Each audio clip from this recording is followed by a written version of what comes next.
Welcome to the warehouse, everybody. I'm your host, Wilgus, and we've got another gorgeous looking model kit for you. This is the MNP XN03 Owl Being model kit. And wow, blown away. Can't wait to show you the unboxing and build kit later, but let's get into it now. Want to support the channel while you shop? Go to Gundamit or Show Z and at the top type in WILGUS, Wilgus, to support the channel. You have a ton of pre-order, in-stock, and sale items. Let's talk articulation for Owl Being. Starting at the bottom. On the feet, you have some very nice pivoting that can happen on the ankles, as well as some forward and up motion, not only on the ankle but on the toe part as well. The foot protector does hinge up and down, and the rear ankle does move up and down. There is also some articulation on the boosters on the calf, but there's not really a lot, to be honest with you. One of the other beautiful parts about this model kit is the front knee protector. It looks very pointy, for one, and as you articulate the knee as well, it begins to separate and move in two different spots. And there's also that portion in the upper thigh that does move. There's some really nice movement in the leg, which once you kick out, oh my god, everything's falling apart. Side skirts are on a ball joint, so they do hinge out slightly and can move up and down, which allow, once it's out of the way, you can get some really nice movement. But in all actuality, you've got, just kick them to the side. But a beautiful spread. And you do have to just make sure it is pegged inside. And there is some movement on the hip as well, that you can move it forward and down, which will affect its range for how much you can get the kick out. The rear protectors are not as much articulated as others. They're just on a ball point. They're just on a ball joint, so they do pop out pretty easily, so you have to be careful. And the front skirts, ooh boy. The front skirts, those ones can pivot up and down and kick out to the side because they themselves are also on a ball joint and the inner portion's on a hinge. So you've got some nice movement there. Waist-wise, Owl Being definitely can move. We have some rotation. No, I wouldn't say full 360. I wouldn't push it.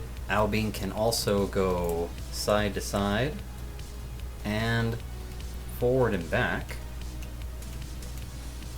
which isn't really restricted by the backpack. Arms are on a fantastic, beautiful butterfly joint. Depending on the maneuverability of the butterfly joint, you can get some nice forward movement. And it's limited going backwards, but moving forward, you can get some backward movement. So depending on its positioning, you can get some very nice articulation. Arms can fully 360. The shoulder pads themselves also hinge out, so be very careful because of how pointy they are. There is also on the inside a hinge for a shoulder part, a little protector. And the shoulder point can also hinge down and hinge down to reveal a port, which will peg in for the dragon head. Mine is a little tight, but the bicep does 360. Take it off. I don't like it.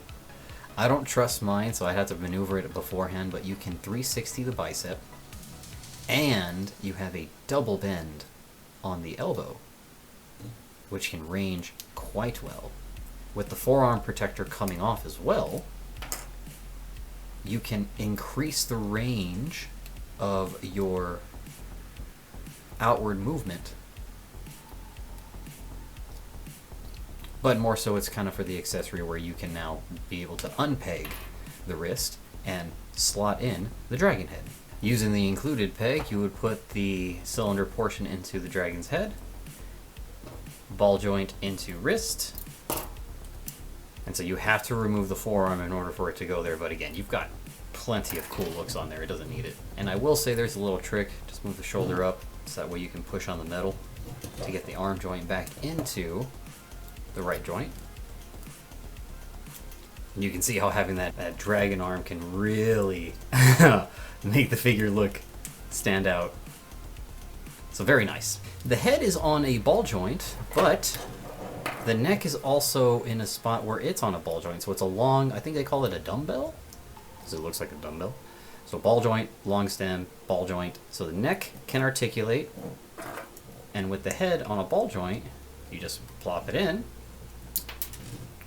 reconnect pieces that fall off, and so you've got a 360 on the head, can look up and down, and if you position it, of course, you can get some good giggity. You can go side to side. I like it. It's very nicely articulated. And so again, depending on how you might make the figure, you could really get some nice range in here.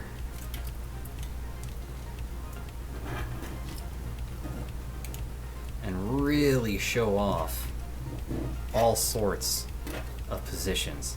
And I love that about this figure. And all of the motor nuclear ones are articulated like this as well. Pointy, I will say, but beautiful overall. And I love this figure. Oh my god. Put that back inside here. And shabam shabam. Accessory wise, we've got quite a bit.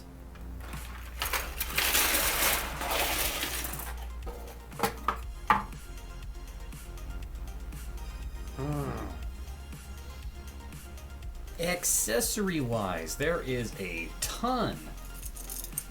These are the only pieces that are left over from the runners that are technically not used. Forearm braces, some pieces for the display unit that will connect in a female portion, tail ends, display unit connecting pieces, and that's really about it. As you can see, the Dragon takes up at least half of the accessories with 6 pieces that connect into the base, 4 different arms that are articulated at the, I guess, elbow for the Dragon. It is double hinged with a full 360 at the bicep, and it can kind of hinge on the armpit. Wrist can go forward and hinge slightly, and there is some articulation in the claws. 2 unique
connects into what looks like a long rifle, but no, it's the portion and grips of the Fang blade, which has two very cool varieties.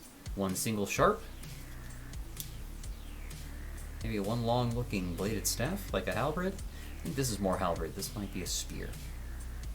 And then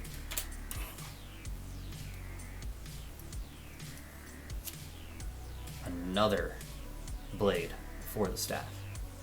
Now, if this is too big and you feel like two staffs are too much, removing the said staff hand will be able to give you a new handle for a machete. And this is a massive looking blade, which again, once you be able to grip it correctly, use your hand, slides on in. I can rotate that thumb a little better. And so you can see a nice grip on the handle, which is very nice for that versatility. Wow, I love it. And then last we have an extra backpack. This is a lot thicker than the other normal backpack. Hinges up at the top, hinges at the bottom. Gold thrusters can maneuver. There is some transparent yellow on the bottom of the boosters as well. A nice beautiful red gem in the backpack. And the fins can slightly maneuver, but they're really meant to just be taken off. So you can include some of these added-on pieces, which will allow you to attach the dragon add-on to the backpack. So you can have a long kind of the dragon still showing off on the backpack of Al Bink. Or you can include the tail end onto the backpack and have that as like almost as an extra weapon. The only problem again is that the hinges are not tight when you use the maneuver ones, the mobility, and if you try to use the thick ones, they are hard to get in there. So if you do, be careful to take it off because it will be snug, but the ball joint is still heavy, so it may not be more on that supported side. There are two included forearm bracers, which are very pointy, like everything else on the kit. A green gem on the forearm with some translucent teal-looking turquoise on the bottom of the bracer. Needs to be removed if you want to attach the dragon head onto the head because it's so bodaciously big. On the dragon, there is some hinge on this transparent portion, but I've seen it break on other reviews, so I am not going to mess with it. The jaw does hinge, revealing an inside mouth blaster, which does hinge slightly. Be careful with the paint. When I was back panel lining, I rubbed some of it off, so sad. But you also have some beautiful red in the eyes that I think are gorgeous. Now, there are some effect pieces for the blast on the dragon, and once you have them connected, you would be able to just slot them right in onto the blaster itself, and that looks intense, like it's just rushing out of the mouth. And with the added on effect piece, which again, oh no, don't get too hinged, there we go, adds to an amazing blast effect for the actual dragon unit. Now I would like to be able to use some like the Mega Man Kotobukiya effect pieces, which, whoa, that's massively beautiful. But amazing opportunity for articulation, action, fluidity, and it doesn't look static. That is something that I love about all of the Motor Nuclear so far. The figures are articulated, the accessories are numerous, you have a lot of potential to play with something, and oh, I love it. With that out of the way, let's take a look at some size comparison of other figures you may have in your collection.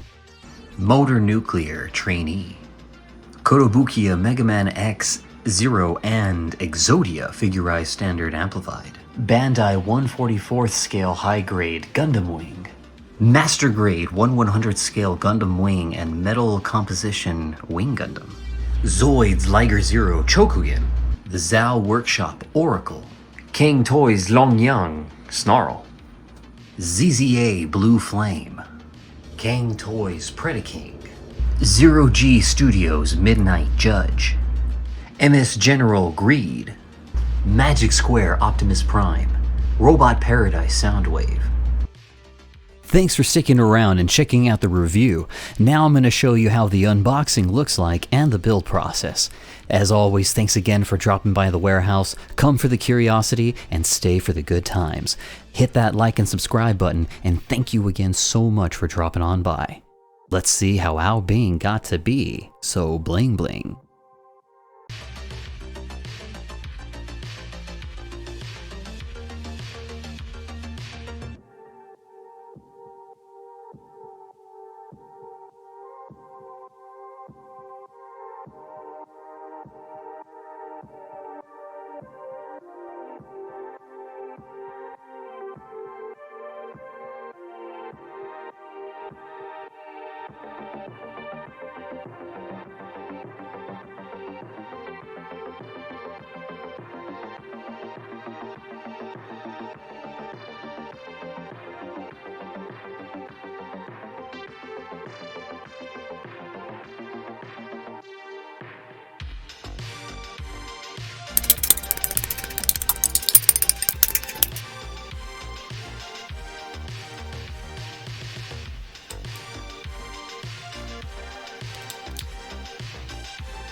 I am surprised by the amount of pieces that they were able to separate and group and how many repeats there are for the actual dragon.